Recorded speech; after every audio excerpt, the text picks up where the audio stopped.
Hello, Hi, Sunny. Alina, welcome. Thank you. So you can give an introduction so I can start to welcome everyone and give small introduction so I can start. Yeah, so we have around 33 participants right now who's joined, and I think more would continue to join now. And now I would request Dr. Bhasin, who is an MBBS and MS, and he's always had a lot of interest in alternative therapies, as well as, I mean, he being my husband, I've seen him how he has been extensively studying on coronavirus and COVID-19. And the most important thing is that he's got good results, and he's extensively studied and still studying on it. And our intention was to spread a word in, it was for humanity, that we could really help people to at least be out of the pandemic, at least out of the fear of the pandemic. So we wanted to create awareness, and I think Dr. Bhasin would do that. And it's a good initiative, Dr. Bhasin, on your part to organize this workshop. So I hand it over to Dr. Bhasin, and you could just give a small, short description about yourself, because there are many people who would not be knowing you too well. And Sandeep, if you could also talk in Hindi in the middle, because people who would not be understanding English. तो मेरा talk ज़्यादा हिंदी में ही रहेगा बीच बीच में I will come and talk in English also इसको match करें.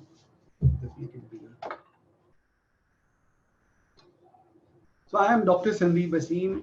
Basically, I'm a surgeon. I'm into cosmetic surgery. I do other surgeries, but I'm a lot into anti-aging, into body-mind medicine, and longevity is one of my major work. How can we increase the longevity? How can we improve the human life and the quality of life?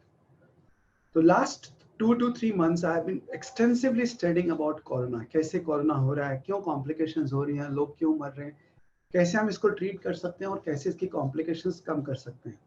And I also had a chance to treat quite a few corona patients, and luckily all of them are perfectly fine, and everybody is safe and they healed very well. They are all in a good health now. So let me share. पहले मैं कुछ बातें आपको बोलना चाहूंगा presentation दिखाने से पहले. पहली बात तो क्योंकि इसको कोरोना वायरस को अगर मैं दूसरा नाम देना चाहूं तो वो नाम है the virus of fear. You know, इससे पहले बहुत सारे एपिडेमिक्स हुए हैं. स्वाइन फ्लू हुआ है, एंड द H1N1 का एक पूरा आया था. Then SARS, there was a SARS, then MERS, then Ebola. But कभी भी दुनिया में इतना पैनिक क्रिएट नहीं हुआ जितना कोरोना वायरस के आने से पैनिक क्रिएट हुआ है. ऐसा नहीं है कि मोर्टेलिटीज उन वायरस में नहीं थी या कॉम्प्लिकेशंस नहीं थे या वहां पे डेथ्स नहीं हुई, वहां पे भी हुई, इवन डेंगू में भी हुई. लेकिन जितना फियर कोरोना create किया, not in India, all over the world, that fear, it has never been created by any other disease, by any other epidemic like that for last at least 100 years to my knowledge. So it is called the virus of the fear. And why is this fear so much there? Because the whole thing started because when the virus came and China started with the lockdown, और China को follow करते हुए बाकी countries ने lockdown करना शुरू किया, and ultimately the things spiraled out and all over the world the lockdown started happening in a big way. That was one reason. Second reason, we were not very aware what kind of virus is it, what it can do, how to treat it, what are the complications. So शुरू में the mortalities थी that were high. And in Italy what happened, the mistake, क्या गलती हुई लोगों के साथ, कि जब भी किसी को ये निमोनिया होता, वायरस होता, किसी का सैचुरेशन ड्रॉप करता, तो वो इटली में लोगों को सबको वेंटिलेटर्स पे डाल रहे थे. जब वो वेंटिलेटर्स पे डाल रहे थे तो वेंटिलेटर पे जाने के बाद very few chances the patient would come back, 80-90% mortality. So there are few mistakes that Italy made and the mortality went up, and then they realized कि हम लोगों को वेंटिलेटर्स पे डाल रहे हैं इसलिए हमारी कॉम्प्लिकेशंस ज्यादा हो रही हैं. तो ये चीजें समझ में आने लगी जैसे जैसे हमने देखा कि चीजें समझ में आ रही हैं. आज जो प्रेजेंट स्टेज सिचुएशन है कोरोना की, आई कैन से कि कोरोना की बीमारी के बारे में हमको बहुत सारी चीजें पता चल चुकी हैं कि क्या हो रहा है, कहाँ प्रॉब्लम क्रिएट कर रहा है, इसको कैसे ट्रीट किया जाए, क्या प्रिकॉशंस लिए जाएं. तो एट दिस पॉइंट अगर हम देखते हैं तो वी कैन से कि हम जो कोरोना से होने वाली मोर्टेलिटी है उसको हम अब 3% से भी लाकर 0.7% पे 0.5% पे ला सकते हैं, जो कि एक मोर्टेलिटी होती है नॉर्मल फ्लू में, इन्फ्लुएंजा में नॉर्मली 0.5% मोर्टेलिटी होती है, वही मोर्टेलिटी कोरोना में आ सकती है। अगर हम कंट्रीज वाइज देखें, countries like Australia, New Zealand, Cuba, these are the countries, Singapore, Hong Kong, in countries में जो कोरोना से होने वाली डेथ्स हैं वो बहुत ही कम हुई हैं। हांगकांग में तो बहुत कम डेथ्स हुई हैं as compared to all other countries. So अगर हम देखते हैं वहां पे मोर्टेलिटी बहुत कम है। और इसके उल्टा अगर हम देखते हैं Italy and European countries and America, the mortalities are very high there. And in between India, Pakistan, Bangladesh की जो कंट्रीज आती हैं, इनकी मोर्टेलिटी बीच में आती है इन बिटवीन, समथिंग लाइक 3% और 4%, एंड इंडिया में तो अभी 2.7% है। तो पहली बात ये समझना जरूरी है कि अब जिस हमारी अंडरस्टैंडिंग है वायरस के बारे में, हम इसकी जो कॉम्प्लिकेशंस हैं उनको रोक सकते हैं, प्रिवेंट कर सकते हैं, जो होने वाली मोर्टेलिटी है उसको बहुत कम किया जा सकता है। और अब इससे घबराने की जरूरत नहीं है। What we need to we have to understand ये बीमारी क्या है, कैसे इसको टैकल करना है और क्या क्या इसमें प्रॉब्लम्स होती हैं। इस बात को समझते हुए हमें इसका ट्रीटमेंट करना है और समझना है इसको। अब तो ये भी न्यूज आ रहा है कि this virus is not only droplet से ही नहीं फैल रहा है, it is also airborne. Airborne का मतलब now it is going to spread, it is spreading in the air. So whether you wear mask or don't wear mask, whether you go out or not go out, whether you are meeting people or not meeting people, you are equally prone to have corona or to be having to contact this disease. तो ये सारी चीजें अभी बहुत तेजी से बदल रही हैं। और जो चीज हम 3 महीने 4 महीने पहले कोरोना के बारे में जानते थे, आज की डेट में वो कंसेप्ट पूरे बदल रहे हैं। तो पहला एक कंसेप्ट जो हम जानते हैं कोरोना फीवर के बारे में वो ये, आज से 4 महीने पहले हम ये समझते थे कि corona is a disease of lungs, ये लंग्स की डिजीज है, इससे निमोनिया होता है। लेकिन अब ये कंसेप्ट बिल्कुल वैलिड नहीं है। कोरोना सिर्फ लंग्स को ही नहीं, बॉडी के किसी भी हिस्से को अफेक्ट कर सकती है। It can affect your intestine, it can affect your brain, it can affect heart, anything. So it is not a lung disease now, it is something जो ऑल ओवर किसी ऑर्गन को अफेक्ट कर सकती है, specially blood vessels को।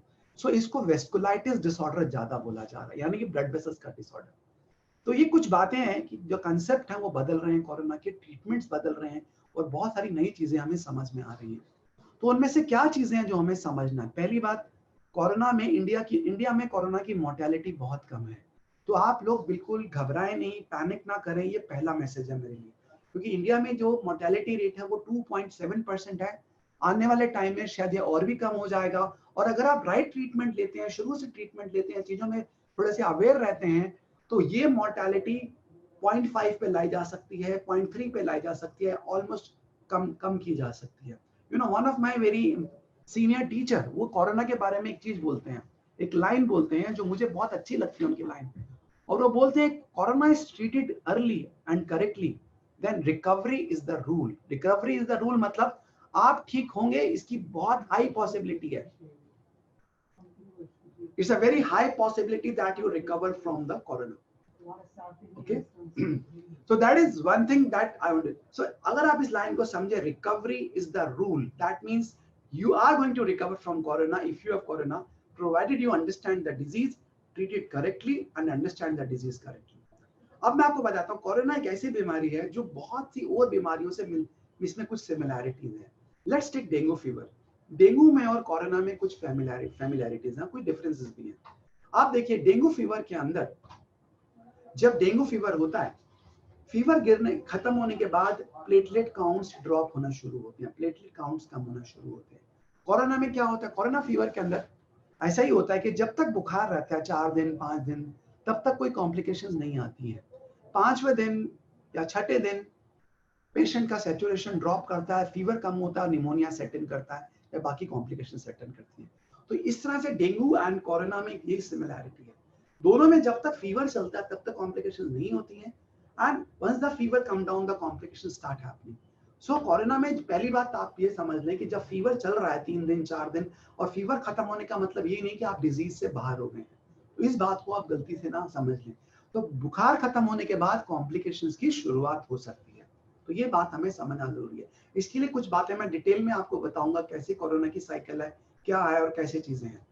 दूसरी बात, सब लोग कोरोना से इक्वली इफेक्टेड नहीं होते हैं। कोरोना सबको हो सकता है, लेकिन हमने ये देखा है जो लेडीज हैं जिनकी उम्र 40 साल से कम है, जो बच्चे हैं, जो यंगस्टर्स हैं 30 ईयर से कम है, जिनको डायबिटीज नहीं है, हार्ट डिजीज नहीं है, कोई और एसोसिएटेड डिसऑर्डर नहीं है, ये लोग कोरोना से बहुत इजीली कंफर्टेबली निकल आते हैं, इनको कोई मेजर कॉम्प्लिकेशंस नहीं होती हैं। तो ये चीज आप समझ के चलें, तो कोरोना में जो कॉम्प्लिकेशंस हैं वो सारे लोगों को इक्वल नहीं है।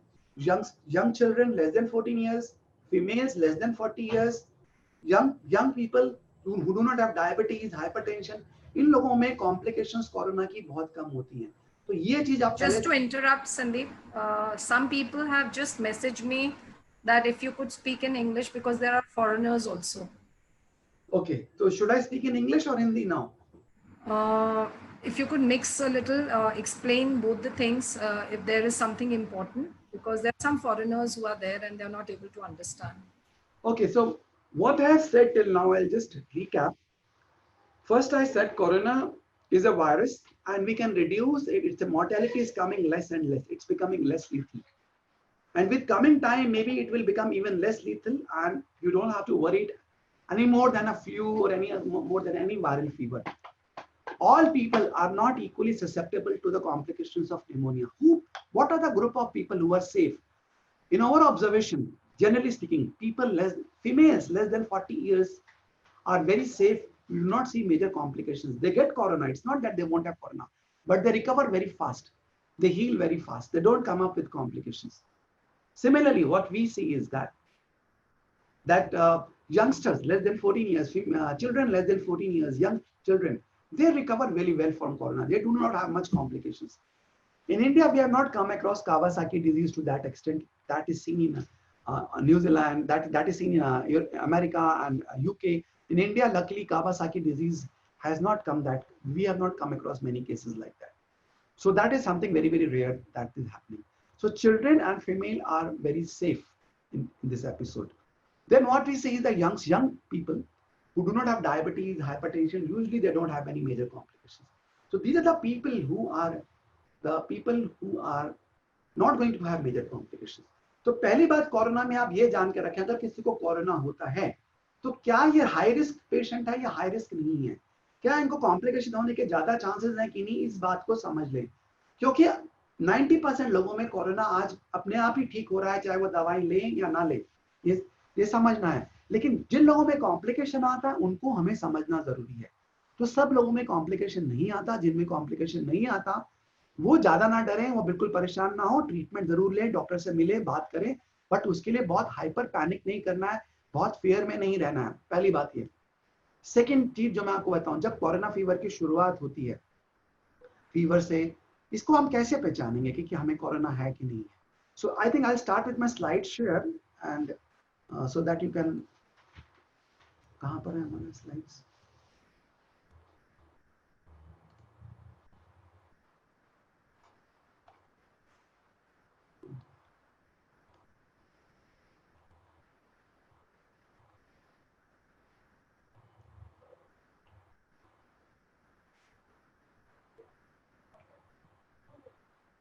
बाहर क्यों निकल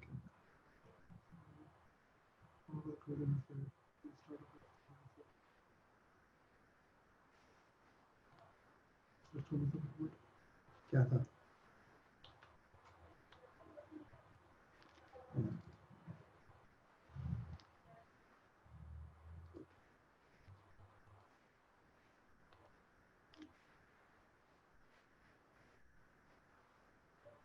Okay, can you see the screen, Reena? Leena, can you see the screen? Yes, Sandeep, it is visible. Okay, इसको slide. You can enlarge the slide, the first slide. Thank you. Okay. So, okay. You know, this is the virus you must have seen. Basically, this is COVID virus, SARS-CoV-2, what is called. और आप ये these spikes you can see is called spike proteins. तो ये जो virus है corona का, ये एक RNA वायरस है, इट्स RNA वायरस, और इसके ऊपर आपको जो स्पाइक्स दिख रहे हैं, कील दिख रहे हैं पूरी इसके ऊपर, they are called spike proteins. इसका क्या इंपॉर्टेंस है? इसका ये इंपॉर्टेंस है कि ये जो कोरोना वायरस है इन स्पाइक प्रोटीन के थ्रू अंदर एंटर करता है सेल्स के, होस्ट के, तो ये चाबी की तरह इस्तेमाल करता है अंदर घुसने के लिए आपकी बॉडी के। तो these are the spike proteins जिससे ये अंदर एंटर करता है। ये साइकिल है पूरी corona, this is the cycle how the virus of the corona grows and how it's comes inside and what happens. So let's first tell you what are the symptoms. How would you think that you have got coronavirus or corona infection? तो आप कैसे समझेंगे कि आपको corona का infection हुआ है? तो एक बात आप समझ लें कि अक्सर लोग समझते हैं कि बुखार या fever is the only symptom of corona. This is not true. Fever is only present in 30 to 40% cases. Rest people may not have fever. So fever is a very common presentation. 30-40% cases would have fever, but not all. Fever is पहली, बुखार एक पहली निशानी है corona की. And what is the type of fever that is there? The fever is usually low grade fever. It is not very high grade fever. 99, 100. Sometimes it may be with chills, but sometimes it may come just like that. So हल्का बुखार ये पहली निशानी है इसकी. दूसरी चीज, जब ये बुखार होगा तो पूरा बदन आपका टूटेगा. You will have myalgia, fatigue, flu-like symptoms. That was very common in any virus. तो पूरा बदन टूटना, सर दर्द होना, headache is a very common finding with corona. I see a lot of people complaining headache as one of the main features of the corona, that to start with. So this is one group of patients who have fever, who have body aches, who have headaches, very common presenting with corona. And the other group of the patient of the corona would be having sore throat, coughing, So कुछ लोगों में खांसी हो सकती है, गले में दर्द हो सकता है. ये सेकंड ग्रुप ऑफ लोग हैं. They can have that. Another group of जो हमको समझना जरूरी है, कुछ लोगों में कोरोना की शुरुआत सिर्फ लूज मोशन से हो सकती है, डायरिया से हो सकती है, स्टमक अपसेट से हो सकती है. So one of the main presentation of corona can be loose motions and diarrhea with or without fever. So if you are having loose motions, diarrhea, stomach upset, pain in abdomen, it can be corona. You may not link it with corona, but it can be corona.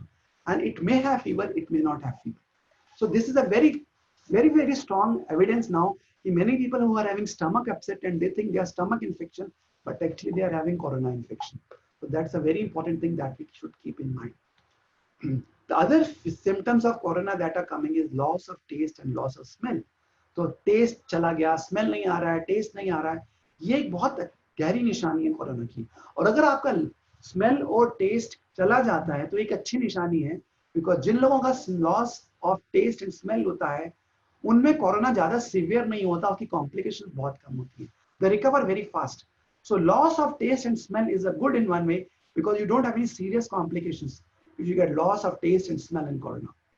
Then other presentations of corona that we're getting rarely are skin rashes and chicken pox like lesions of the skin.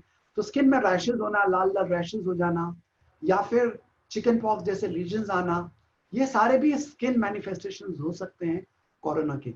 तो ये ना सोचें सिर्फ कि fever is the only manifestation. Corona can present as fever, stomach disorders, skin disorders, cough, sore throat, and a lot of other problems. The another presentation of corona, which is very rare, can be neurological presentations like stroke and other neurological problems. So sometimes stroke जैसी कुछ बीमारियों के साथ भी corona की शुरुआत हो सकती है. तो पहली बात ये समझना जरूरी है कि कोरोना के सिम्टम सिर्फ बुखार नहीं है. सिर्फ 40% केसेस में बुखार कोरोना को सिग्निफाई करता है. इसलिए जो हम थर्मामीटर से स्कैन करके देखते हैं कि कोरोना है कि नहीं, that has not much value. Only 30% people, 40% people जिनको कोरोना है उनको हम कैच कर सकते हैं. अब एक बात मैं आपको बहुत सिंपल वे में समझाना चाहूंगा. मान लीजिए कोरोना का इन्फेक्शन इस ग्राफ में यहां से शुरू हो रहा है, तो पहले 5 दिन जो कोरोना के होते हैं वो इन्फेक्शन के होते हैं, जब कोरोना का इन्फेक्शन अंदर फैलता है. इसको इन्फेक्शन फेज या वायरल रिस्पॉन्स फेज बोला जाता है. 5 दिन के बाद का जो पीरियड होता है इसमें वायरस ज्यादा ग्रो नहीं करता है, आपकी बॉडी वायरस के अगेंस्ट फाइट करती है, जिसको होस्ट रिस्पॉन्स बोलते हैं. ये अर्ली होस्ट रिस्पॉन्स हो सकता है, लेट होस्ट रिस्पॉन्स हो सकता है. जिन लोगों को कोरोना बहुत सीवियर नहीं है, जो हॉस्पिटलाइज नहीं है, घर में रहते हैं, ठीक हो जाते हैं, उनका कोरोना सिम्टम्स शुरुआत से 10 दिन के अंदर वो वायरस का ग्रोथ खत्म हो जाता है. They become non-infective. तो ये समझना जरूरी है. After 10 days of starting of the corona, you are no more infected with the coronavirus. From 12th day, 13th day, 14th day onward, you cannot transmit the virus to other people. In hospitalized patient, the period may be little longer. So within first 10 days after starting of the symptom, the viral stops replicating. You are no more infective to other people. This is one thing we should keep in mind. So a lot of quarantine, sanitation, people quarantining and isolation and has been very very long. शुरुआत में 40-40 दिन का लोगों को quarantine के लिए बोला गया था, बीच में फिर 25 दिन, फिर 14, अभी जो बोल रहे हैं 17 days बोल रहे हैं. But what we understand by now is that in 10 days the corona becomes non-infective. It is not able, we are not able to transmit corona to other people after 10 days. That is something we have to understand. Okay, the first 5 days जो हैं corona के, इन 5 days में ये virus आपके अंदर grow करता है, आपको fever, headache, sore throat, coughing, ये सारे सिम्टम्स आ सकते हैं आपको. इसके बाद के जो सिम्टम्स आते हैं यहाँ से यहाँ तक, ये आपकी बॉडी वायरस से जब फाइट कर रही है. एंड एक चीज हमें समझना जरूरी है कि कोरोना का virus is not killing people. ये बहुत अच्छे से आप समझ लें. What is killing people is आपका जो ह्यूमन जो होस्ट रिस्पॉन्स है, आपकी जो इम्यूनिटी का रिस्पॉन्स है, वो बहुत हाइपर एक्टिव होता है. That is becoming too aggressive against this virus and it starts killing not only the virus, it starts destroying your own body cells also. इसको हम बोलते हैं inflammation. So the virus is not killing, the hyper immune response of your body is killing the cells and destroying your own tissues. We call this inflammation. Inflammation का मतलब कि अंदर बहुत एक सूजन आ गई है, एक अंदर ही अंदर हमारे एक सारे टिश्यूज के अंदर एक इन्फ्लेमेशन हो रहा है. Okay, so that is the major reason. The host immune response is the most important thing. जो हाइपर एक्टिव होने के कारण it starts damaging your own body tissues and organs and damages start happening. That is one thing. Second important, very very important thing, कि दो चीजें इस infection में सबसे ज्यादा डैमेज कॉज करती हैं. One is inflammation. I told you कि बॉडी के अंदर बहुत ज्यादा हाइपर इम्यून रिस्पॉन्स एक्टिवेट हो गया, it start killing other sales.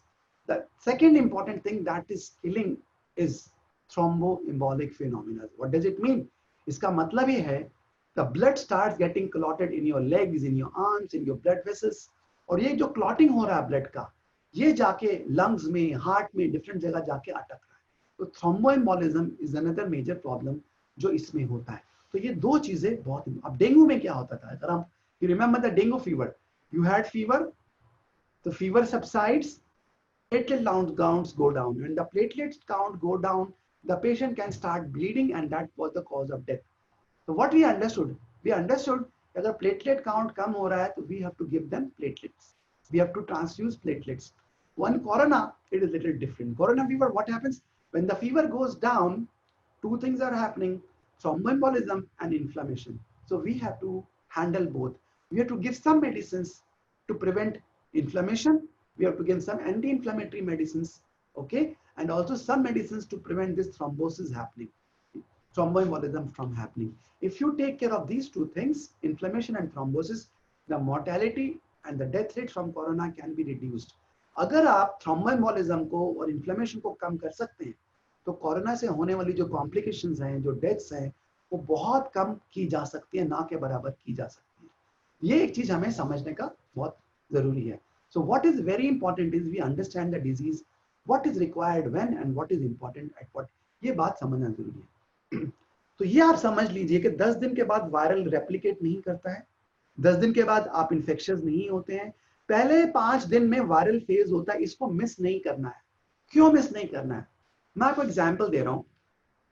आज बहुत सारी दवाइयां बाहर हैं जो लोग इस्तेमाल कर रहे हैं कोरोना वायरस को कंट्रोल करने के लिए, लेकिन मैं 2 मेडिसिन रिकमेंड करता हूं. And I know I am not telling that you take this medicine, अपने आप ना लें, डॉक्टर से पूछ के लें. But out of my entire study, ivermectin and doxycycline 2 ऐसी दवाइयां हैं. अगर हम इसको अर्ली ले लेते हैं, कुछ लोग हाइड्रोक्सीक्लोरोक्विन बोलते हैं, कुछ लोग एजिथ्रोमाइसिन बोलते हैं. हाइड्रोक्सीक्लोरोक्विन हम सबको बिना ईसीजी के नहीं दे सकते हैं, अंडर सुपरविजन देना चाहिए कि आपको कोई ईसीजी में कोई प्रॉब्लम तो नहीं है, और इसलिए सबको हम नहीं दे सकते. लेकिन ivermectin is a very safe medicine and doxycycline is very safe medicine. अगर हम शुरू में, यानी कि जब हम इन्फेक्शन शुरू हो रहा है, बुखार आ रहा है, आप आइवरमेक्टिन और डॉक्सीसाइक्लिन ले लेते हैं. 12 मिलीग्राम आइवरमेक्टिन 3 दिन और डॉक्सीसाइक्लिन 100 मिलीग्राम सुबह शाम 5 दिन तक आप ले लेते हैं, यानी इस पीरियड में आप ले लेते हैं अगर, तो क्या होता है, हम देखते हैं कि जो वायरस का जो वॉल्यूम है, वायरस का जो लोड है बॉडी पे, वो कम हो जाता है. जब वायरल का वॉल्यूम कम हो जाता है, तो जो होस्ट इन्फ्लेमेटरी रिस्पॉन्स है, जो बॉडी में इन्फ्लेमेशन हो रहा है, डैमेज होने के जो चांसेस हैं वो भी कम हो जाते हैं। लेकिन मान लो आपको बुखार हुआ, पेट खराब हुआ और आपने सोचा कि नॉर्मल फ्लू है, आपने कोई दवाई नहीं ली, ट्रीटमेंट नहीं लिया, आप इस फेज में पहुंच गए, तो आपका वायरल रिस्पॉन्स बहुत स्ट्रांग होगा, तो आपका इम्यून रिस्पॉन्स उससे ज्यादा स्ट्रांग होगा, क्योंकि जितना स्ट्रांग एनिमी अंदर आएगा उतना ही स्ट्रांग आपकी बॉडी उसको बाहर भगाने की कोशिश करेगी। तो ये समझना जरूरी है। तो अगर आपने वो राइट मेडिसिन शुरू में नहीं ली, मिस कर दी 5 दिन, और यहाँ पे लेना शुरू की, तो वो काम नहीं करेंगी फिर, क्योंकि 5 दिन के बाद होस्ट रिस्पॉन्स शुरू हो जाता है। वहां पे अगर आप आइवरमेक्टिन देते हो, डॉक्सीसाइक्लिन देते हो, तो उतना काम नहीं करेगी जितना आप शुरू में दें। तो कोरोना का सिम्टम शुरू होने पे, डाउट होने पे इमीडिएटली ट्रीटमेंट शुरू होना चाहिए। ये पहली इंपॉर्टेंट चीज है सारी कॉम्प्लिकेशंस को रोकने के लिए। To prevent all complications of corona, as soon as we suspect infection and we diagnose this, the treatment should start early. I suggest ivermectin 12 milligram for 3 days, doxycycline 100 milligram twice daily for 5 days. Though hydroxychloroquine and the azithromycin has also been tried and used, but hydroxychloroquine can have some side effects if patient have cardiac problem. So we don't give it to everyone hydroxychloroquine like that. This is a general I'm telling you, okay? So this is one thing that I see very, very, very, very important. You know, if you start early treatment, that is very important. उसके लिए आपको ये समझना जरूरी कि symptoms क्या हैं corona की। बुखार अकेला सिम्टम नहीं है, लूज मोशंस भी हो सकते हैं, खांसी भी हो सकती है, सोर थ्रोट भी हो सकता है, और प्रॉब्लम स्किन रैशेस भी हो सकते हैं। तो just keep that in mind. अगर वो है तो आप पीसीआर टेस्ट कराएं, पीसीआर टेस्ट पॉजिटिव है तो ट्रीटमेंट शुरू करें। That is first message to all of you. तो first message is give the right medicine early as possible। ये दो मेडिसिन मैंने आपको बताई हैं, बिकॉज कई बार डॉक्टर्स मिलते हैं, कई बार नहीं मिलते हैं, आपको मालूम चला कोरोना हो रहा है, तो ये मेडिसिन आप जरूर शुरू कर दें टाइम पे, काफी कॉम्प्लिकेशंस को रोक सकते हैं। This is my first thing to all of you. Another thing जो मैं बताना चाहूंगा, मेरे पास कई लोग आए जिनको कोरोना की शुरुआत थी, और हमने सब लोगों को along with ये ivermectin, doxycycline, इसी फेज में, पहली फेज में we started giving them intravenous vitamin C and ozone therapy।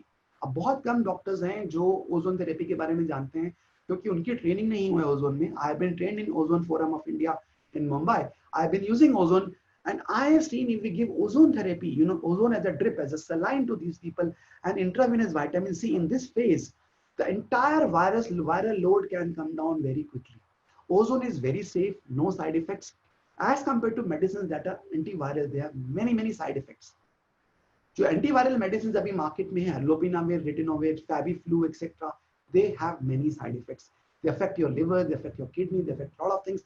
In rare cases, we have to use them। I'm not saying no to that, but ozone and intravenous vitamin C are excellent, provided we can give it in early stage in this 5 days to the patient। हम बहुत सारी complications को रोक सकते हैं। Now let me share few of my personal cases that I came across.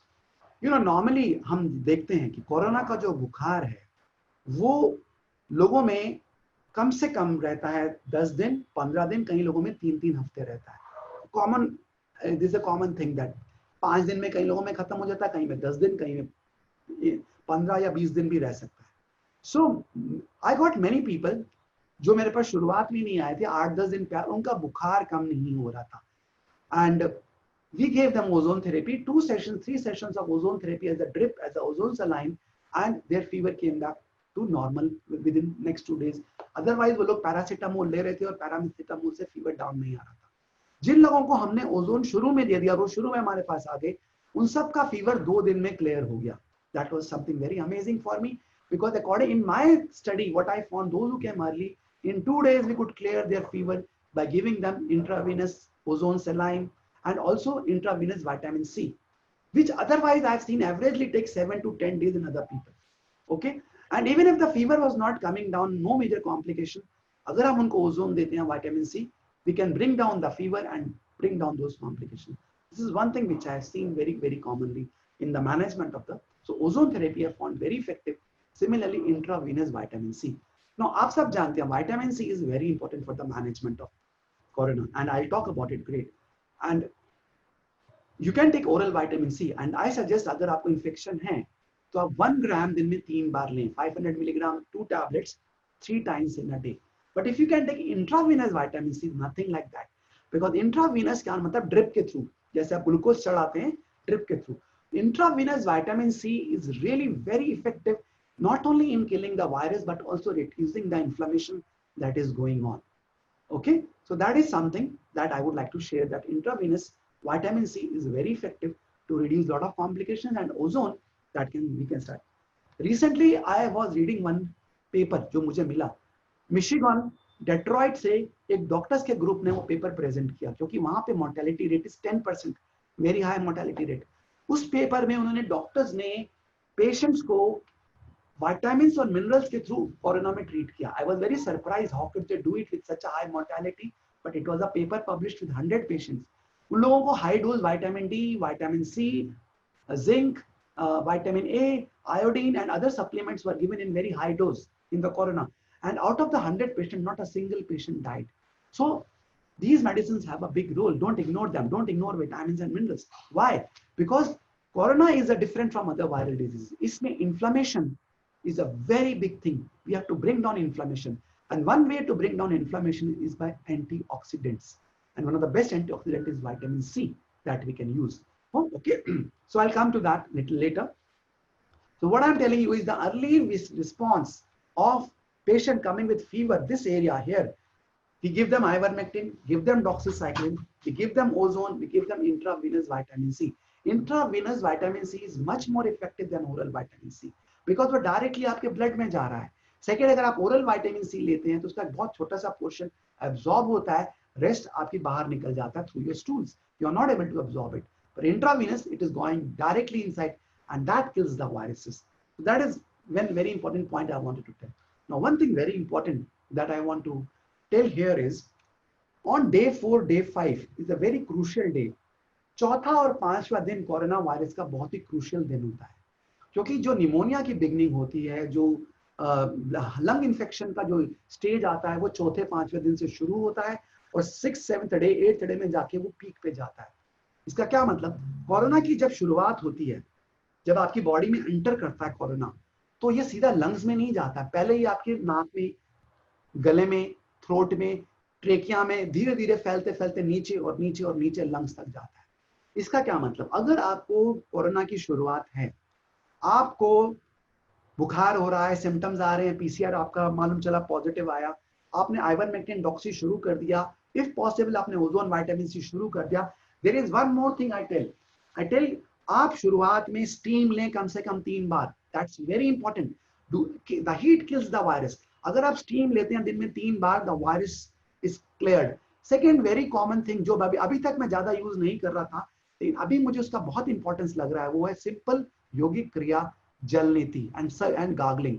उसको कैसे करना है हम कभी डिटेल में उसके ऊपर बात करेंगे, बट आप सिंपली एक पानी का बॉटल लें, एक ग्लास लें, गर्म करें, उस ग्लास को गर्म गुनगुना करें, उसमें 1 चम्मच नमक डालें, मीठा सोडा डालें और थोड़ा सा बीटाडीन डाल सकते हैं आप.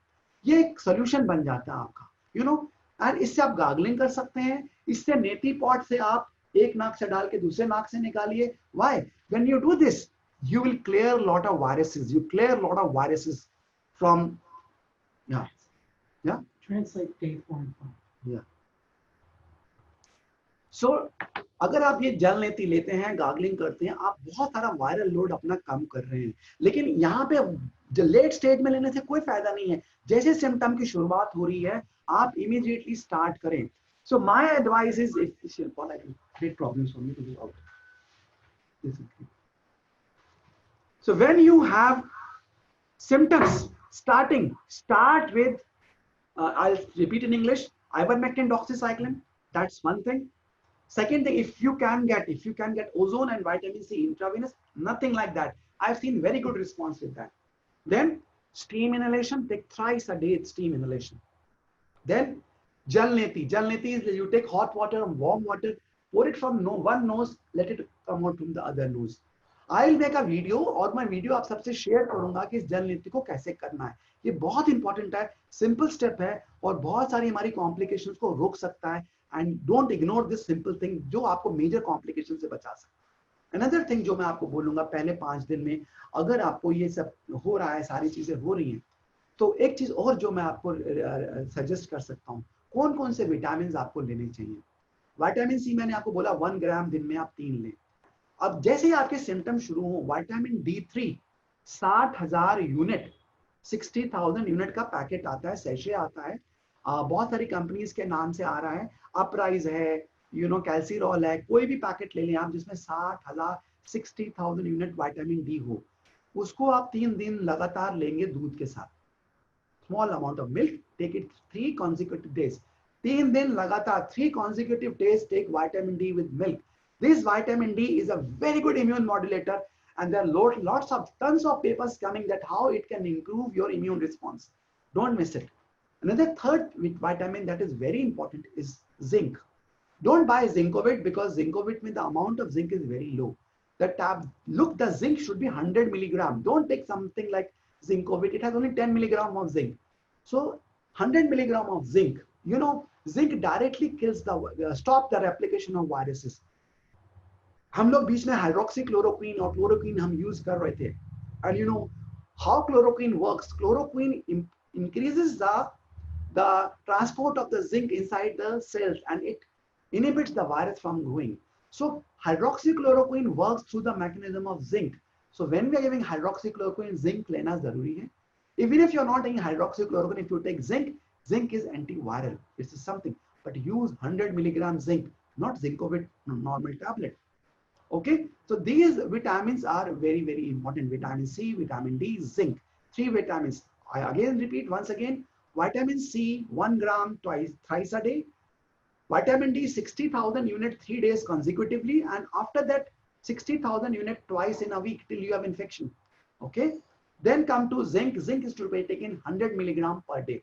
There are few more antioxidants, and if possible we can take them. Vitamin E, omega-3 fatty acids, good. Whenever you take high dose of vitamin C, हमें vitamin E लेना चाहिए और omega-3 fatty acids लेने चाहिए.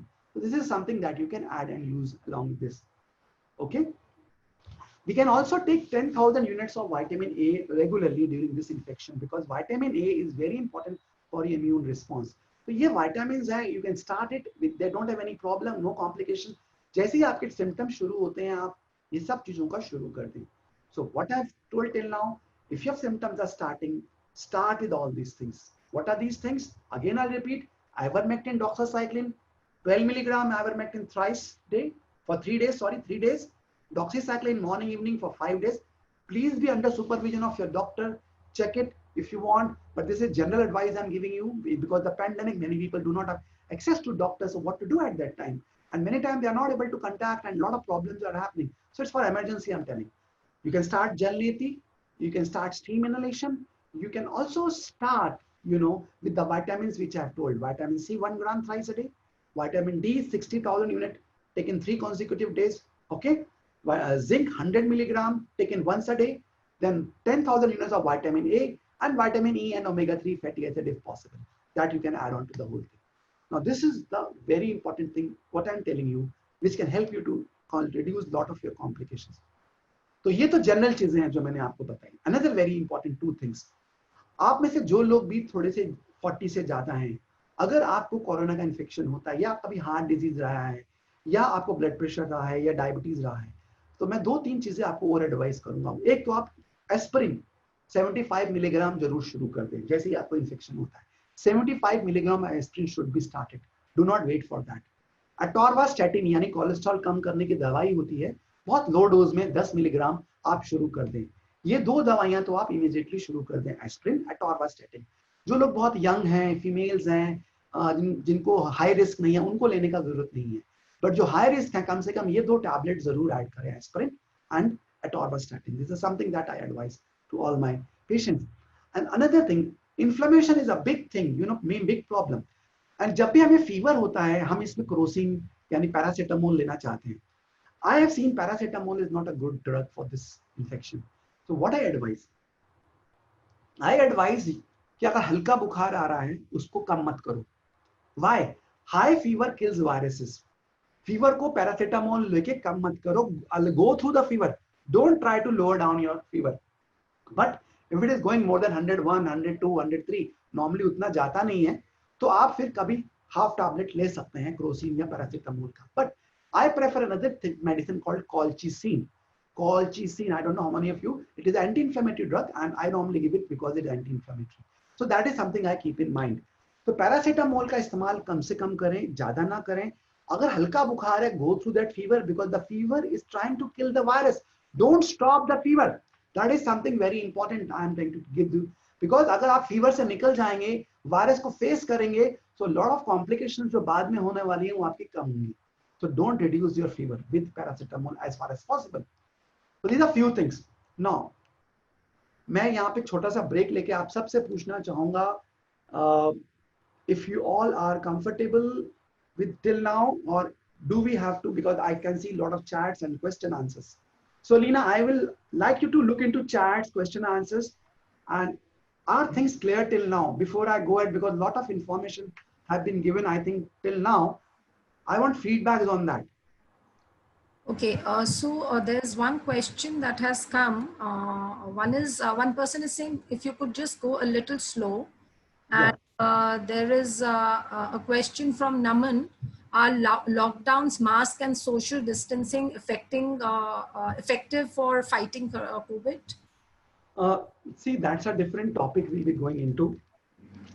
Every person is very free in what they feel and what they feel, don't feel. For me, मैं जो सोचता हूँ, to fight the corona, we have to develop herd immunity.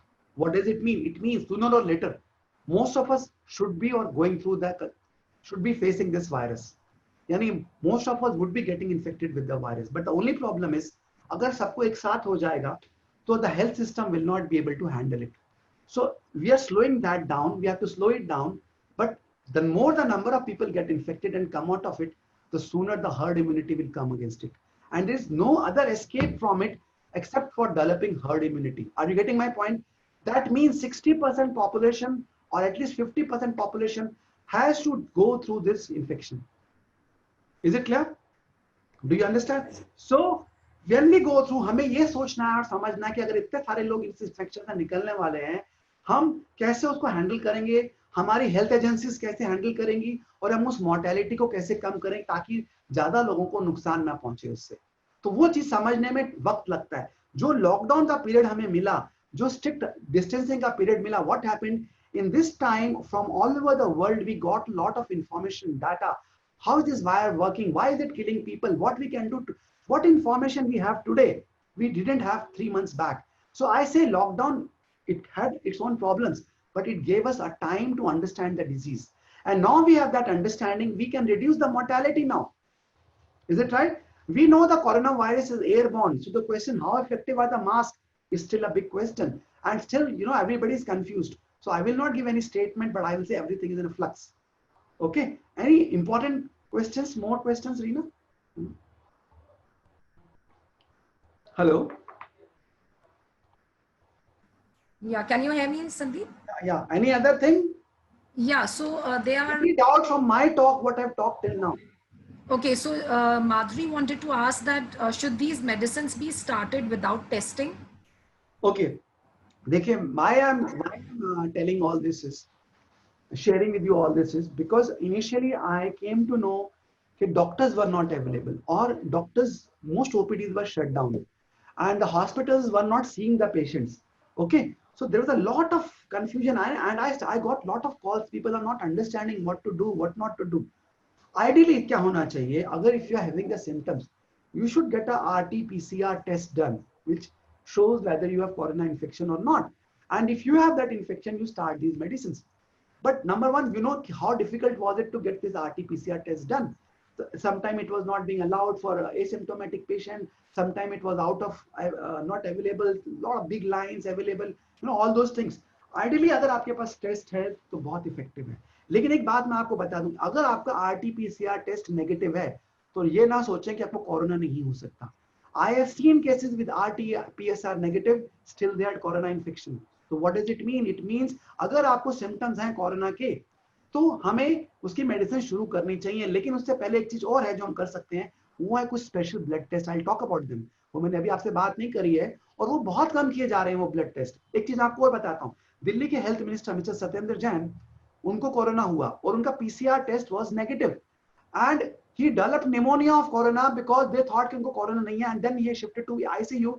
because they didn't suspect it was corona. They thought PCR is negative, so he is not having corona, and the disease progressed into pneumonia.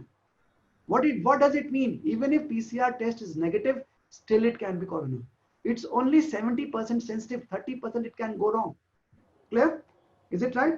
So ideally अगर आपके पास doctor है जो आपको guide कर रहा है, देख रहा है चीजों को, तो उसकी सुपरविजन में करना बहुत जरूरी है.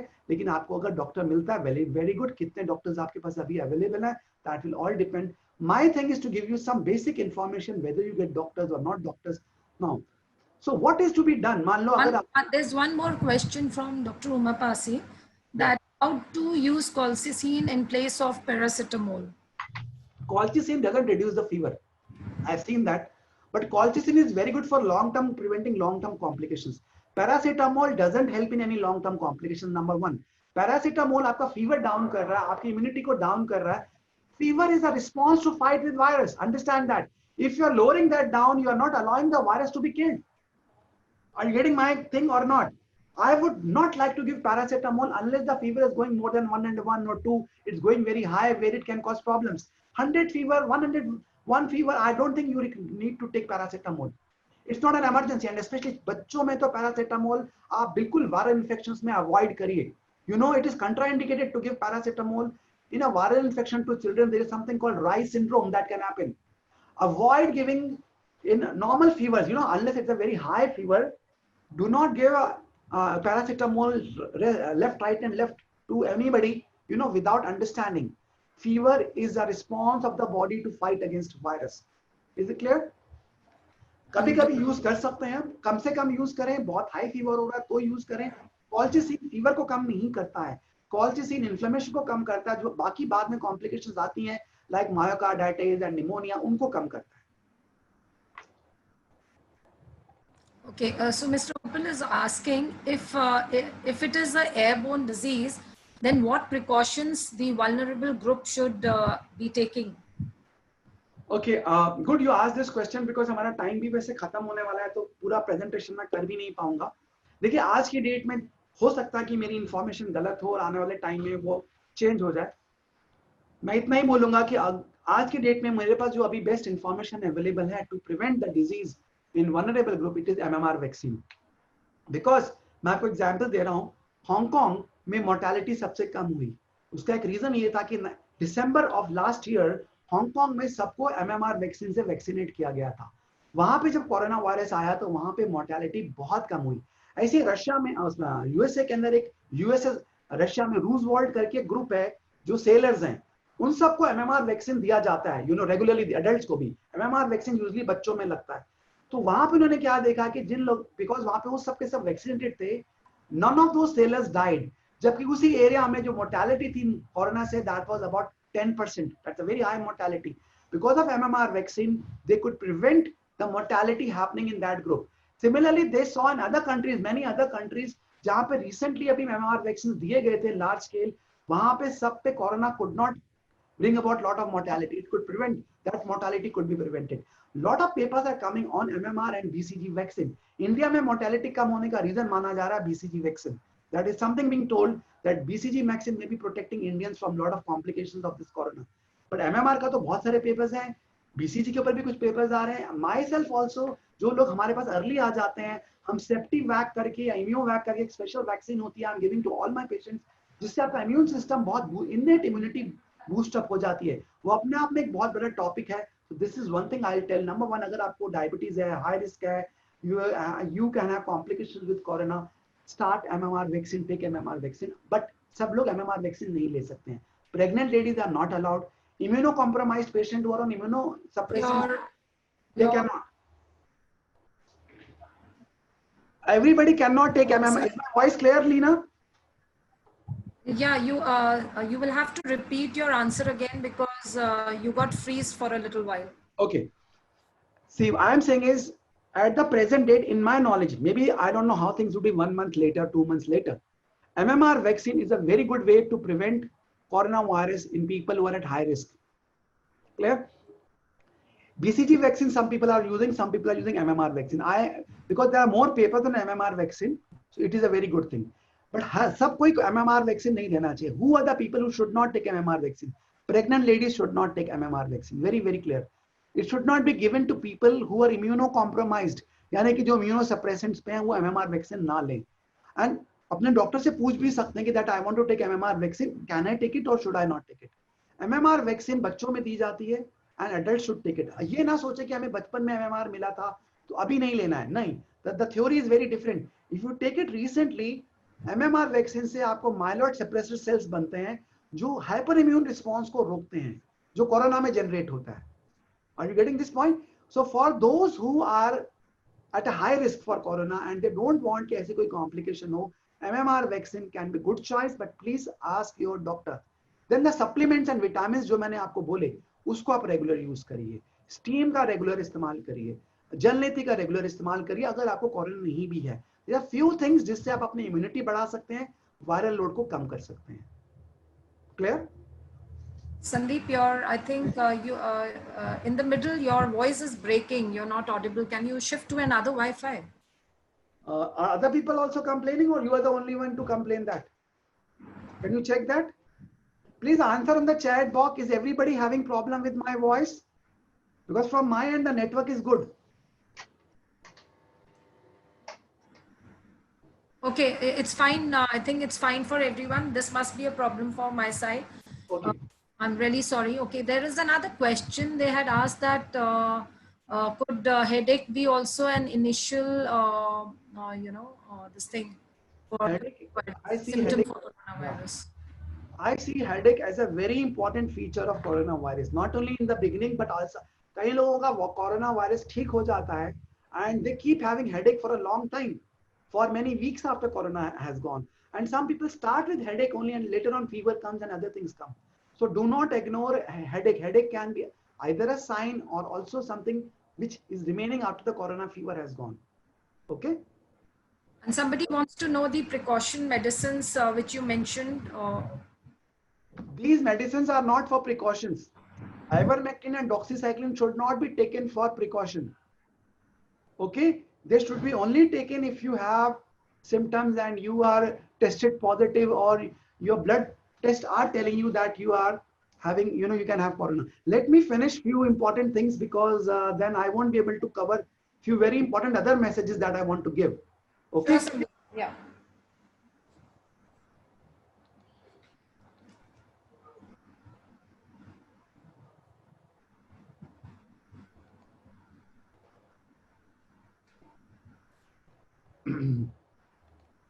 सबसे पहले मैं, I would like to tell you that when I am seeing patient, I am seeing corona patient and we have a special arrangement where people are coming to me and I can see them, but most doctors are not seeing corona patients. They are just doing telemedicine and telecontracting. So एक चीज जो मैं करता हूँ इन सब patients में, I always check their blood. I do special blood test and we look for special markers in the blood. और ये markers क्या है ये सबको मालूम होने चाहिए आज, क्योंकि मैंने आपको बोला कि PCR टेस्ट नेगेटिव होने के बावजूद भी आपको कोरोना हो सकता है, तो कैसे पता लगेगा? So this is by blood markers. And what are those blood markers? Complete blood count. You must know the names at least, so you can talk to your doctor or you can come and we can do serum ferritin, C-reactive protein, LDH, these are the, and D-dimer. ये कुछ ऐसे markers हैं blood में, these are called inflammatory markers. They tell us so much whether you have corona or not, number one. Number second, are you at a risk with complications of corona or not? अगर ये markers आपके पास हैं और अगर आप इनको regular कराते हैं first day, fifth day, 10th day and 15th day, अगर इनसे आपको पहले ही मालूम चल जाएगा क्या आपको क्लॉटिंग होने के चांसेस हैं कि नहीं, क्या आपको थ्रोम्बोएम्बोलिज्म होगा या हो सकता है कि नहीं हो सकता, क्या आपको साइटोकाइन सिंड्रोम हो सकता है या नहीं हो सकता, इन मार्कर्स को देखकर हम प्रेडिक्ट कर सकते हैं. That is something very important. But unfortunately हम ये टेस्ट मेरे को लगता है बहुत रेयरली, सिर्फ कुछ डॉक्टर्स को छोड़ के बहुत कम जगह या बहुत कम पेशेंट्स ये टेस्ट करवा रहे हैं ब्लड के. वो सिर्फ पीसीआर को देख रहे हैं. पीसीआर से मालूम भी चल गया आपको कोरोना का है. एक 30 ईयर फीमेल का corona is not equal to 55 year 60 years old diabetic patient having corona. They are very different. 30 year female का कोरोना वैसे भी ठीक हो जाएगा, बेशक वो आइवरमेक्टिन लें ना लें, डॉक्सीसाइक्लिन लें ना लें, उनको नहीं भी मालूम चलेगा, वो वैसे ही क्लियर होकर निकल जाएंगे, इनको कुछ फर्क नहीं पड़ने वाला. बट वहां पर जो 60 ईयर ओल्ड डायबिटिक पेशेंट है, if he is not taking medicines, if he is not doing everything, वहां पे मेजर कॉम्प्लिकेशंस आ सकती हैं. Corona is not same for everyone. Understand that. So how do we differentiate? We differentiate by this blood test. Okay. So these blood tests, सबसे important complete blood count. इसमें क्या होता है?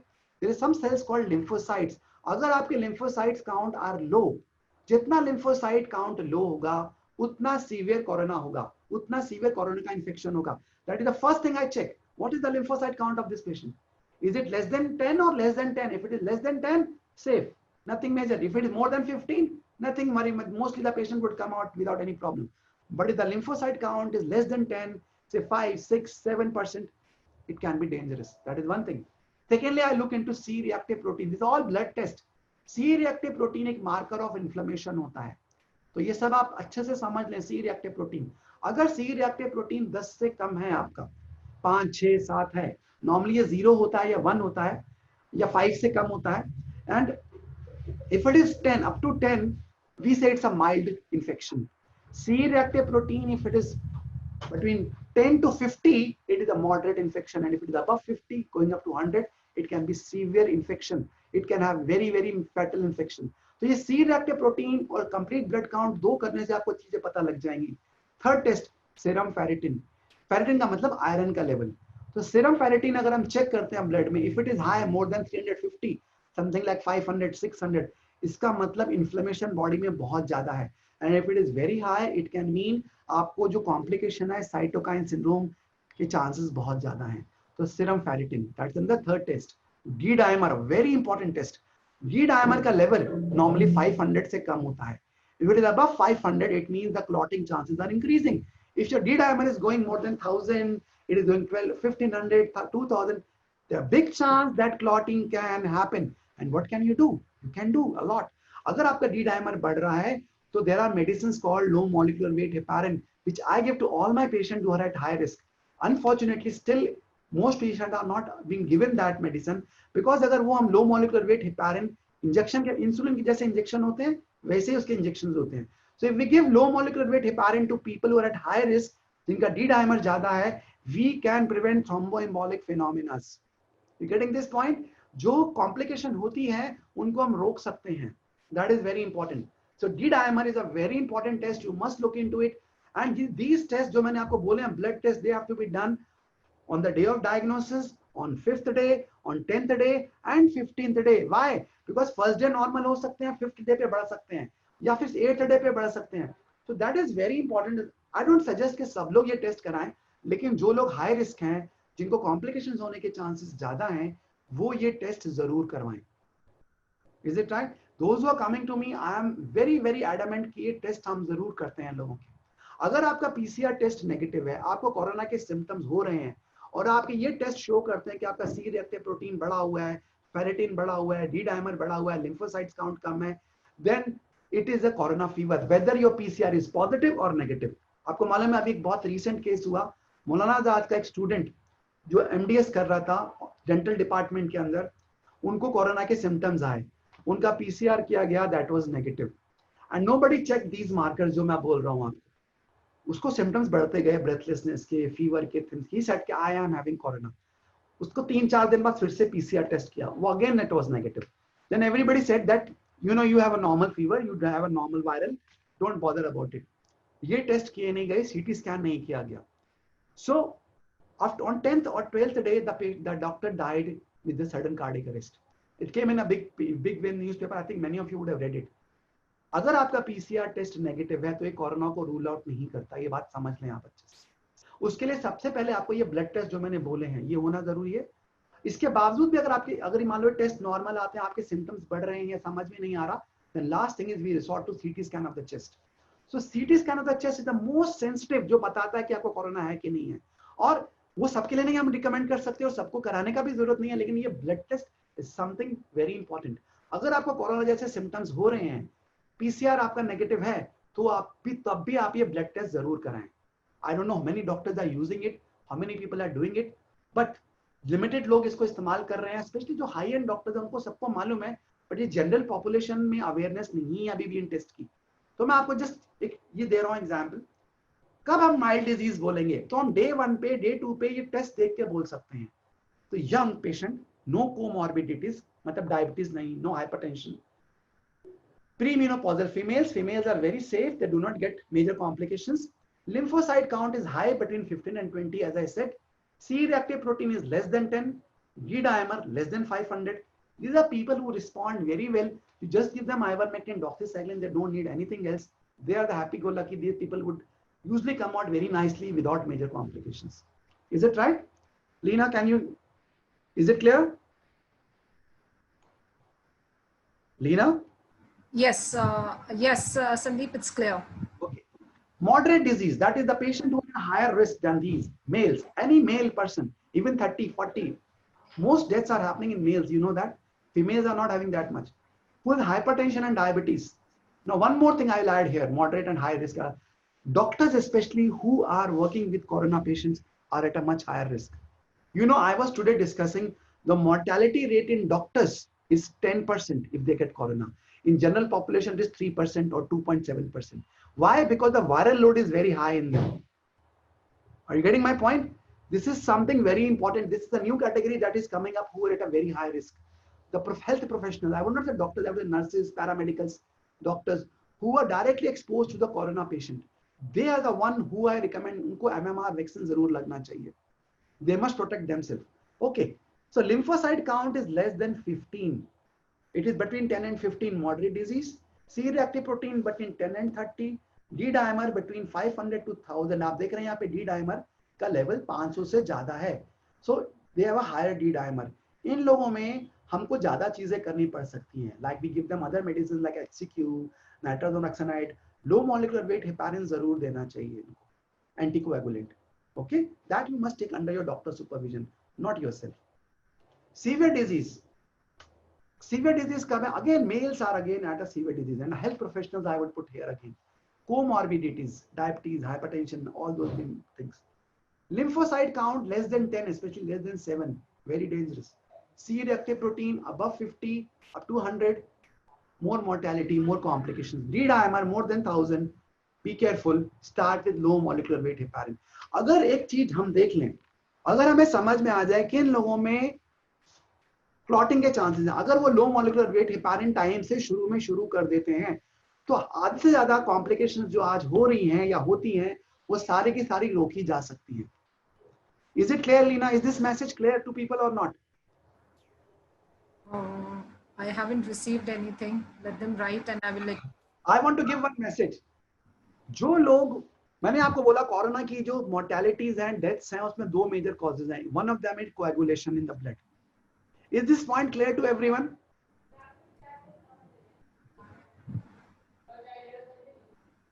Okay, there are two causes. One is increased coagulation in the blood. The second is increased inflammation in the blood, in the whole body. To prevent the coagulation in the blood, there are medicines called anticoagulants. Low molecular weight heparin is the anticoagulant. It is not taken orally, it is taken as an injection. जिन लोगों में complication के chances ज्यादा हैं, blood clotting के chances ज्यादा हैं, अगर हम समझ सकें कि ये लोगों को ज्यादा रिस्क है, अगर हम उनको ये मेडिसिन शुरू कर देते हैं लो मॉलिक्यूलर वेट हेपारिन, तो हम उनकी होने वाली कॉम्प्लिकेशंस को 50% कम कर देते हैं. Is this message clear or not? Can you write and type or not? And how do you come to know कि इनको ज्यादा है कि नहीं है ये रिस्क? D-dimer is the test that will tell you कि D-dimer का लेवल हाई है तो कोएगुलेशन के चांसेस ज्यादा हैं, आपको medicine low molecular weight heparin लेना चाहिए. Lina, is this message clear to the public or not? I think it is clear, Sandeep. Okay, I want a feedback then. Okay. Yeah, they've just written, it's clear. Okay, I can't see that messages, so you have to tell me. Okay, so my first very big message is, number one is, if your D-dimer is high, start with low molecular weight heparin under your doctor's supervision and take it so that we can reduce lot of complications of corona. That is the first major thing. Is it right? So this is something that we have to really understand. Another very important message जो अभी मैं देना चाहूँगा, but that you can't do, you need a doctor's supervision and advice. अभी एक बहुत बड़ी study आई है यूके के अंदर, और उस स्टडी के अंदर ये पाया गया कि एक स्टेरॉइड होता है डेक्सामेथाजोन. It hardly costs 10 rupees if you see that people who were given dexamethasone after 4th day for few days उनके अंदर जो मोर्टेलिटी है 30% कम था. And UK, that study said if dexamethasone was given to all corona patients in UK, they could have saved 5,000 lives. Why steroids? Because steroids reduce the inflammation. They decrease the immune response. So people who are at high risk, जो भी हैं, जिनके सारे markers बढ़े हुए हैं, अगर उनको टाइमली स्टेरॉइड दिए जाएं, लेकिन ये आप खुद नहीं ले सकते हैं, very clearly only doctors can give you, and I would not like that you take it yourself. But if these steroids are given to the right people, understanding on 4th day or 5th day, and they're given for few days, lot of complications of corona can be avoided, and their deaths can be avoided, complications can be avoided. अभी एक बहुत बड़ा मैं article पढ़ रहा था कि जो आजकल कोरोना की 2 मेडिसिन जिसके बारे में हम बहुत बात चल रही है, remdesivir, tocilizumab, they are costing like a hill. Remdesivir की एक मेडिसिन 5,000 रुपीज की इसकी एमआरपी है और ब्लैक में मिलती है 25 to 30,000 की. इसी तरह से टेक्लीमुजैब का एमआरपी 40,000 है और 90,000 में मिलता है टू सेव दिस.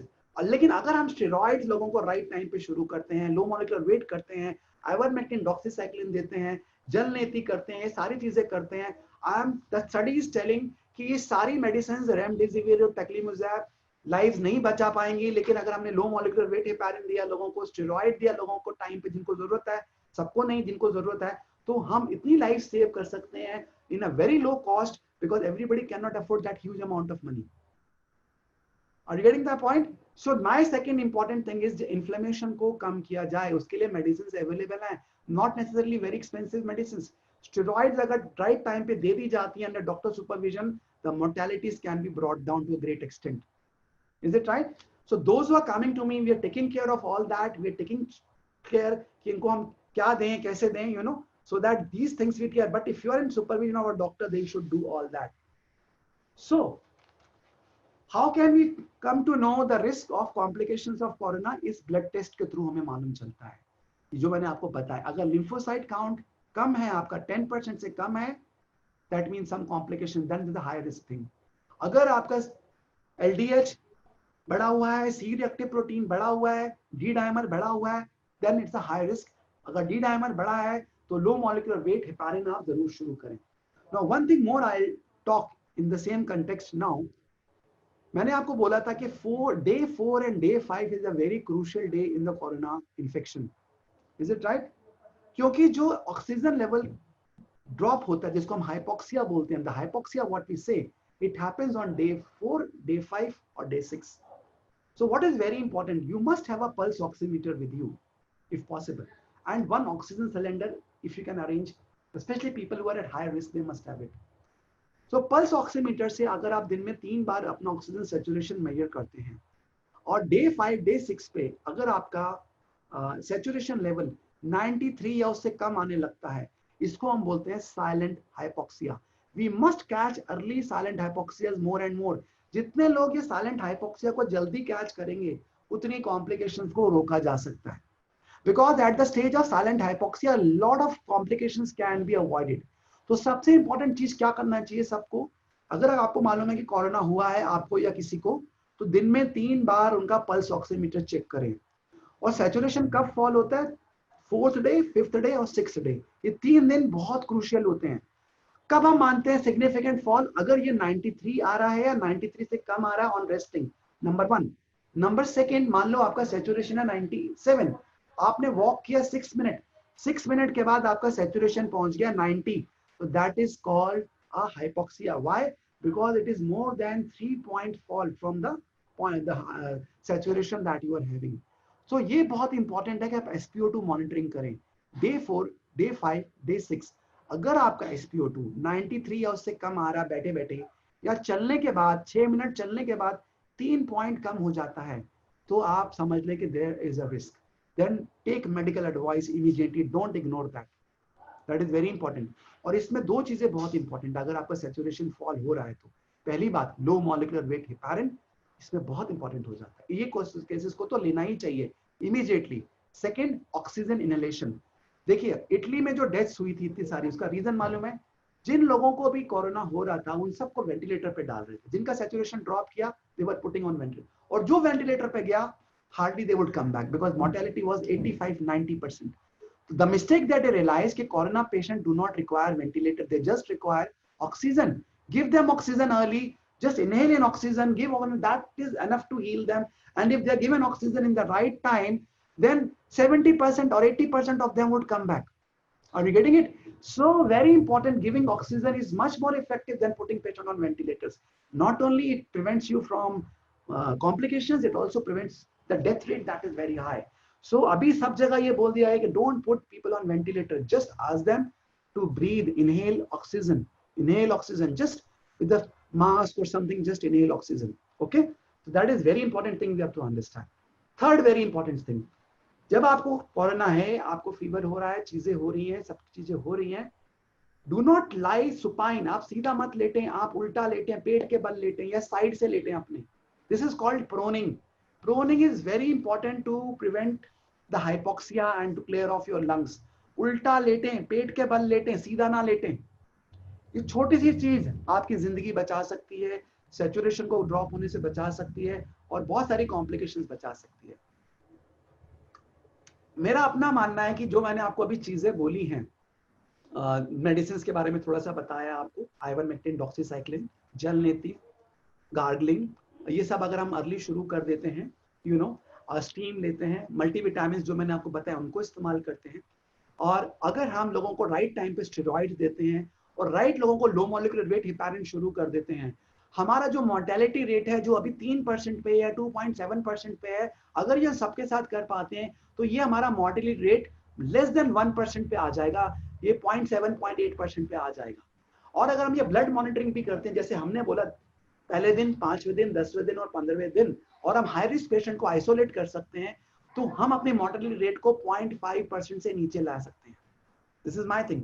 सेकेंडली, अगर हम एमएमआर वैक्सीन जो अभी वर्ल्ड वाइड मालूम चल रही है, जो लोग हाई रिस्क हैं, specially all paramedicals, doctors, high risk patient, diabetes, अगर हम उनको एमएमआर वैक्सीन दे सकते हैं, that's my thing. They lot of mortalities जो इन ग्रुप में हो रही हैं उसको हम रोक सकते हैं at the present time. Is it right? I would say कि अगर डॉक्टर्स आपको मिलते हैं पर्सनली, वेल एंड गुड. अगर किसी को भी हमारी पर्सनल चाहिए, we have a special program जिसमें हम ओजोन, विटामिन सी और ये सारी चीजों को इंक्लूड करते हैं. 10 डेज का रहता है. जिनको अर्ली स्टेज में कोरोना है, we are treating those patients under our own supervision. They are coming to us, we have a special OPD, we are treating them. So you can talk to me in detail about that later. So that is something I want to pass on. ये graph है, हम आपको दिखा रहे हैं हमारे different patients का, mails का, कि कैसे C reactive protein, LDH, ferritin और D dimer with time change होता है. इसमें आप एक चीज देखिए, शुरू में सबके नॉर्मल होते हैं, 5वें 6ठे दिन ये सब बढ़ने शुरू हो जाते हैं और 7वें 8वें दिन तक कई लोगों के बहुत हाई जाते हैं, जो शो करता है कि इन लोगों में कॉम्प्लिकेशन होने के चांसेस हैं. सब में नहीं बढ़ते हैं. ये वो लोग हैं जिनको हमको आइसोलेट करके स्पेशलाइज्ड ट्रीटमेंट का सोचना चाहिए. Everybody doesn't need to be in hospital. Everybody doesn't need to be put into government quarantine. इन लोगों पे फोकस करने की जरूरत है हमको.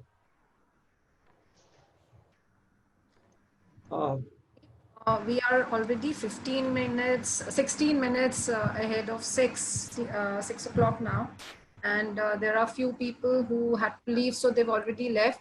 So how much time would you be taking? No, I am stopping the presentation here because it's a very long presentation. I cannot complete it. And my message here is to give very basic things that people understand about corona. So I want, if they have any questions, they would like to know something, ask something, or any question that they have, I would like to clarify that. Okay, please repeat the dose and frequency of vitamin A. 10,000 unit once a day you can take. Okay, there's one question by Mr. Rupal, but I'm not able to understand it very clearly. So this is H/O then treated CO morbid condition. So I really don't understand what does he mean by that. He can type again to clarify. Okay, you can take more questions. Many people have said excellent presentation and they've really liked it, and Yeah. they're thanking you, and lot of gratitude to you for taking this workshop. And preparation and dose of omega-3 fatty acid. Omega-3 fatty acid, I'll just show you if I have one with me.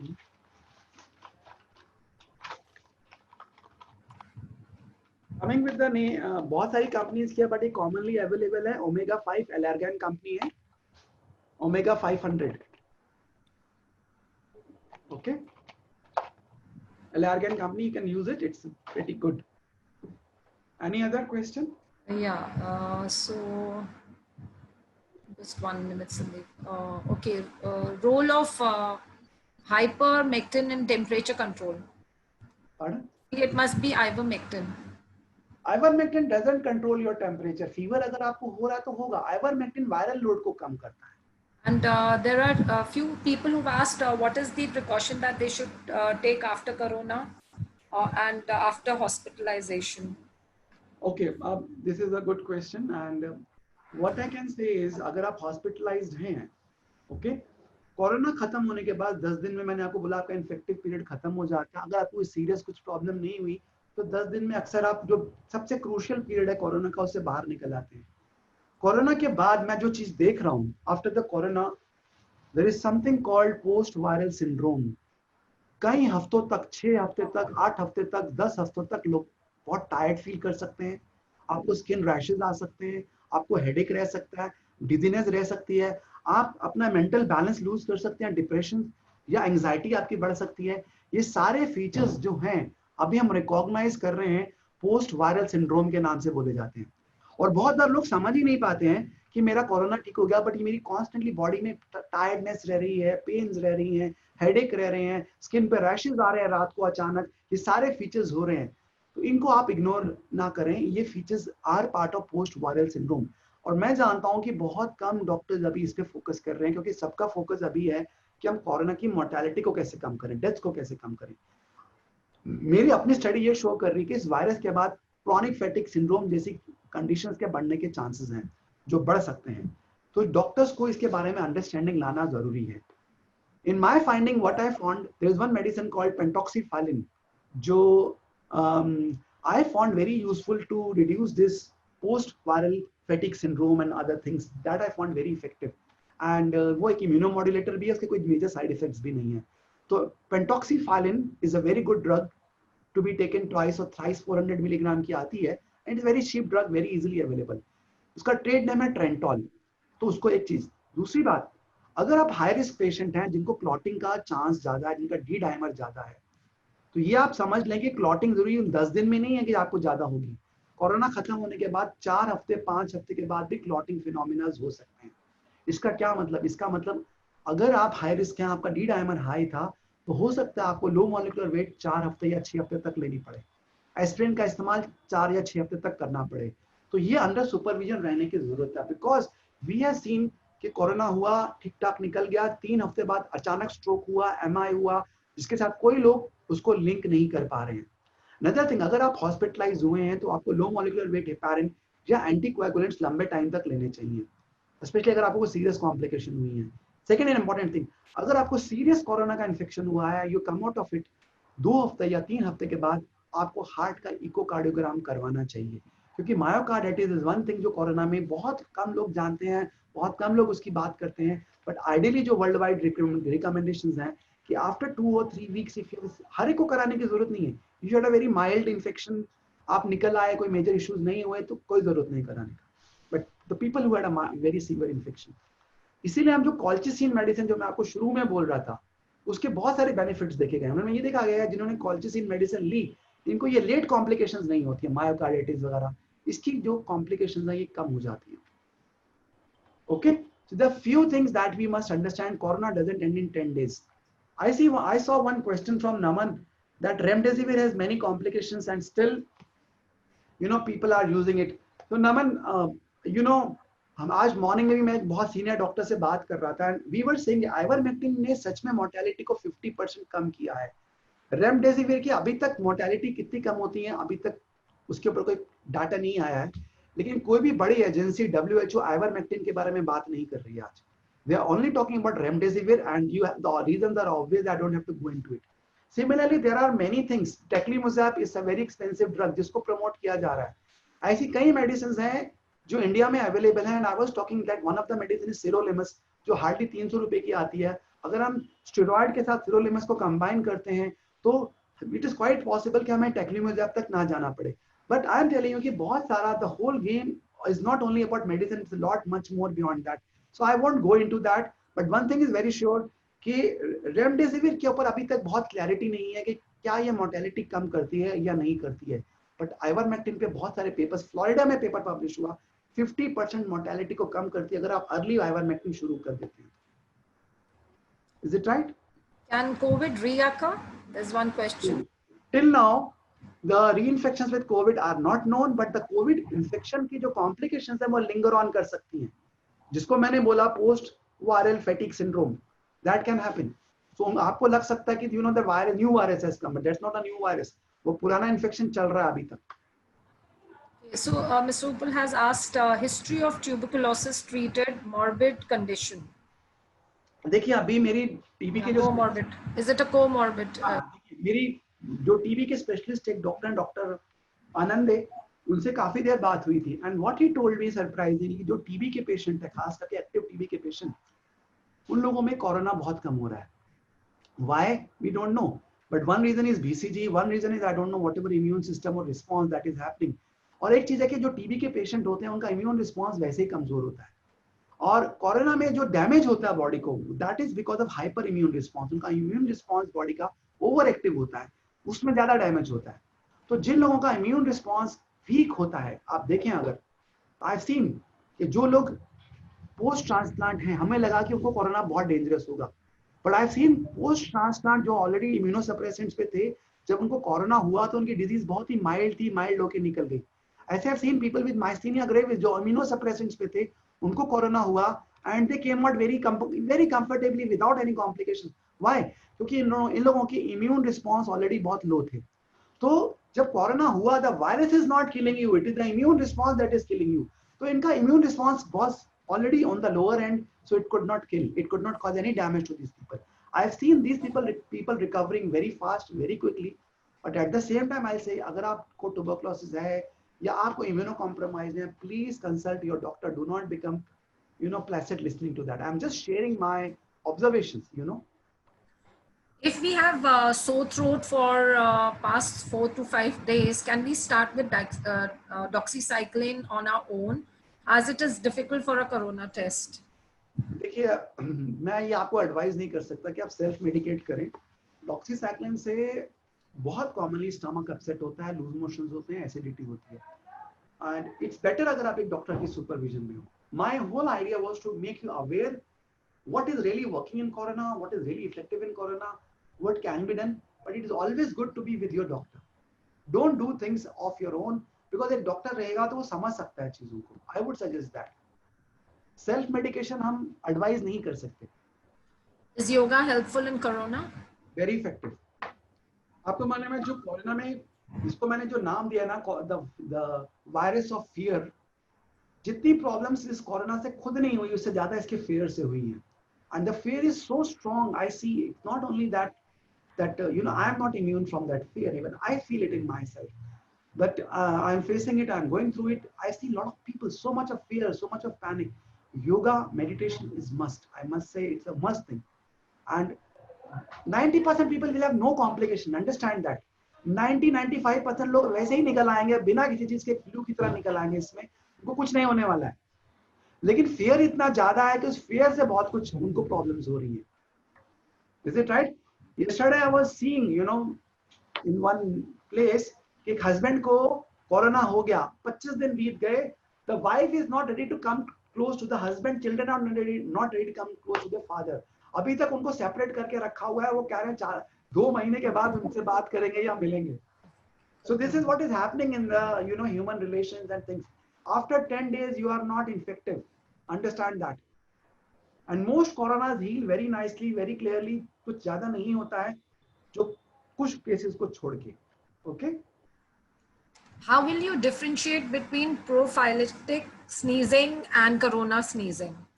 Corona में sneezing बहुत rare होता है, almost नहीं. Corona की कफ dry cough होती है, उसमें बलगम बहुत कम आती है. ओके अगर आपको स्नीजिंग ज्यादा हो रही है, मैं 100% तो नहीं बोल सकता हूँ, but it can be allergic rhinitis or something else, unlikely to be corona.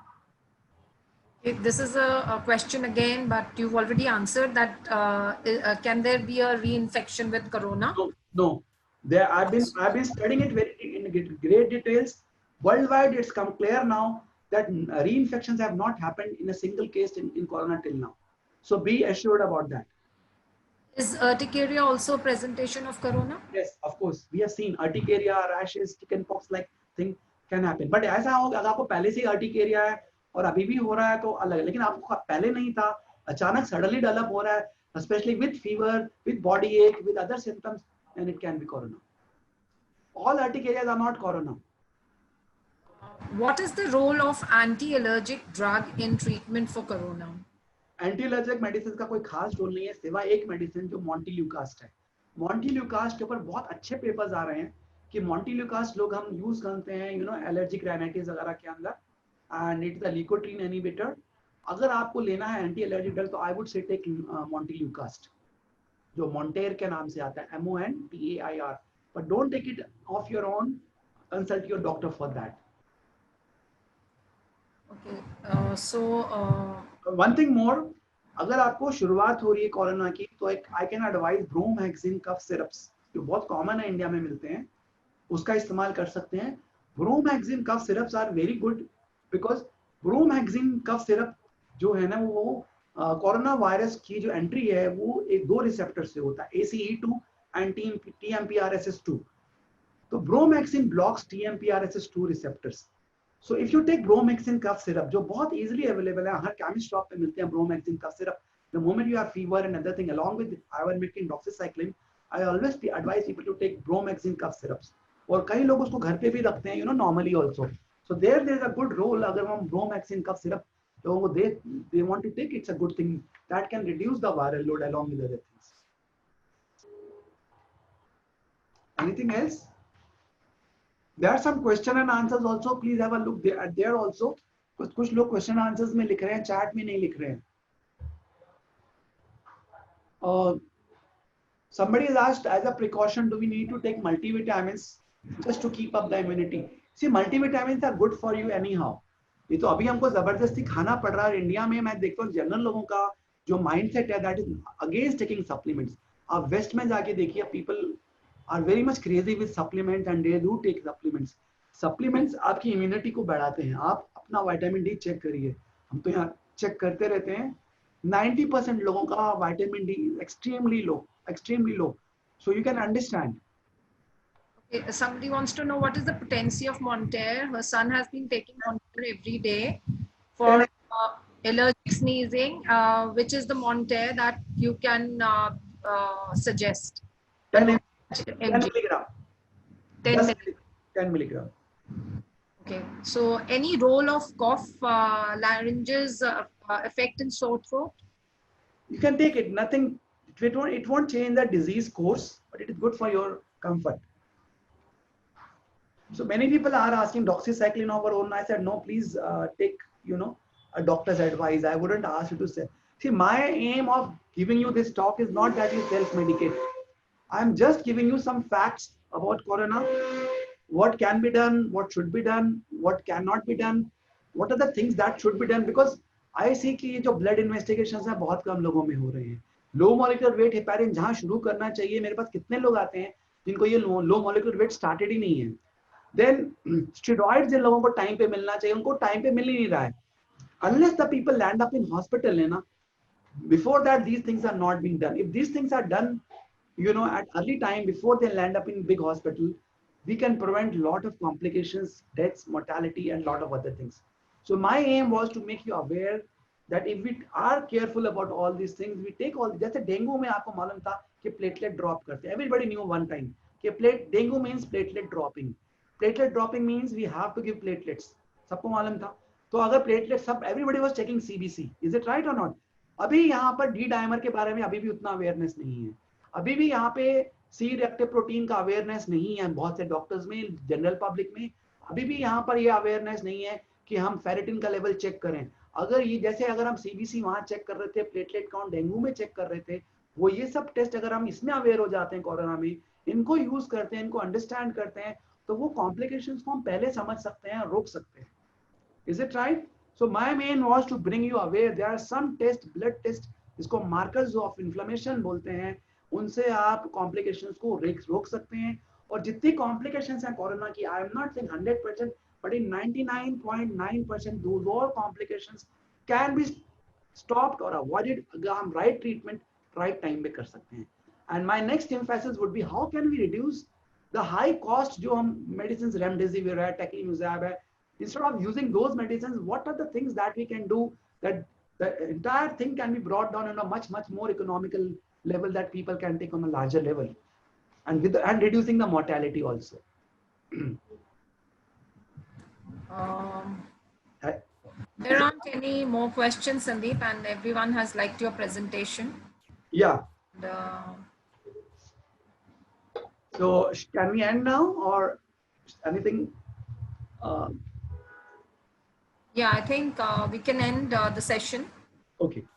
Thank you So so much, Sandeep. It was really informative, and everyone has liked your presentation and are giving their gratitude to you. Thank you, Lena. You were a really wonderful host, and I want to thank everyone who was there, who were patient with me, listened to me, and uh, uh, was attending the whole thing. And also, see, I am treating the patients. I'm not there just talking to you like that.